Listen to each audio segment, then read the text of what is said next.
Teacher Talking Sports, what does would do how we live. And last year was a fairly disappointing season for the Chicago Cubs, who were unable to reach the postseason. Of course, Gaines Craig Counsell from the Milwaukee Brewers was seen as one of the better managers in baseball, so people had high hopes for the team. Again, did not reach the playoffs, middled around a 500 record.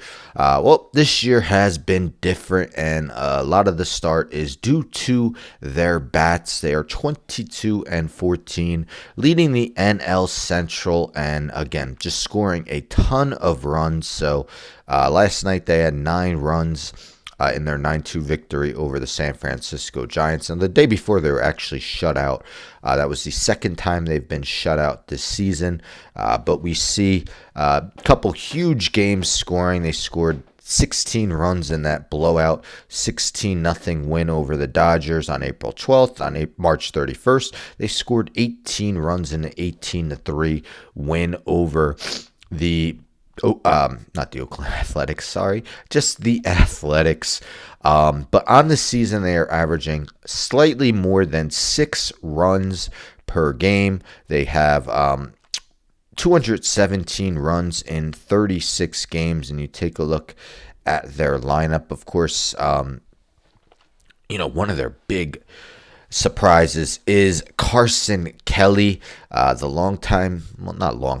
the veteran catcher, always a maybe above average hitting catcher, but this year hasn't played every day, but you see a 361 batting average and 1,320 OPS in his 80 plate appearances, 268 OPS plus. Pete Crow Armstrong, a guy who was seen as a superb defensive player, but was not as well rounded on the offensive end, having a great season offensively as well. And of course, in the offseason, they made that deal with the Houston Astros to get Kyle Tucker. More on him in a little bit. But was it kind of a risky move, somewhat like the Yankees last year, trading for Juan Soto with 1 year left on his deal? Of course, we know he went to the Mets. Kyle Tucker also has just 1 year remaining on his deal, but off to a great start. 284 batting average, 953 OPS, 168 OPS plus. Just some outstanding offensive numbers. Suzuki, Nico Horner, also providing with the bat. Michael Busch, just numerous guys in their lineup have been performing. Even John Birdie off the bench, doing well as well. But yeah, on pace right now, so 217 runs in 36 games. That gives them a pace of 976.5 runs. And we take a look, this is via StatMuse, in the 162 game seasons.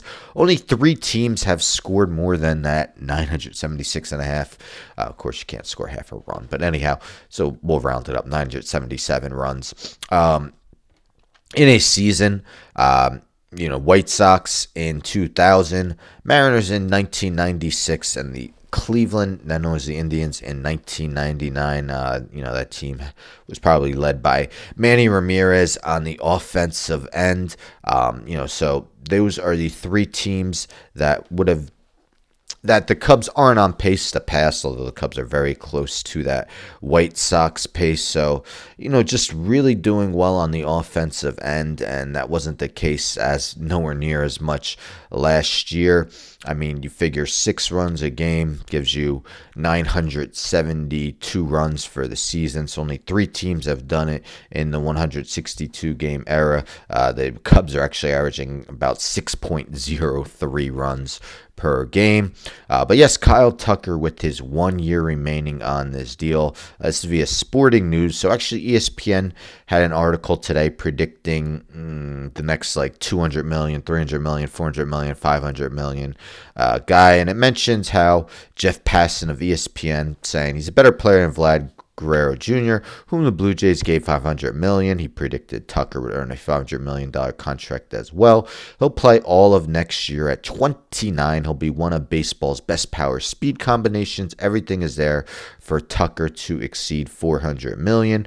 But then we see MLB insider John Heyman said on Odyssey, I had a rival executive, during a recent appearance on 670 The Score, I had a rival executive tell me they got to put $500 million in front of him. They're not going to do that. That's not the Cubs, but you have to make him a good offer. So, Heyman is predicting that the Cubs will not offer Tucker that 500 million that is expected. And yeah, he definitely has been probably definitely a more consistent offensive player than Vlad Guerrero Jr. Guerrero Jr. is not really hitting for much power this year. I think he has 4 homers on the year. Meanwhile, Tucker, again, 168 OPS plus. Year before that, 180 career, 141 OPS plus. Now in his 8th season in the league. And yes, he won't turn 29 until January 17th of next year.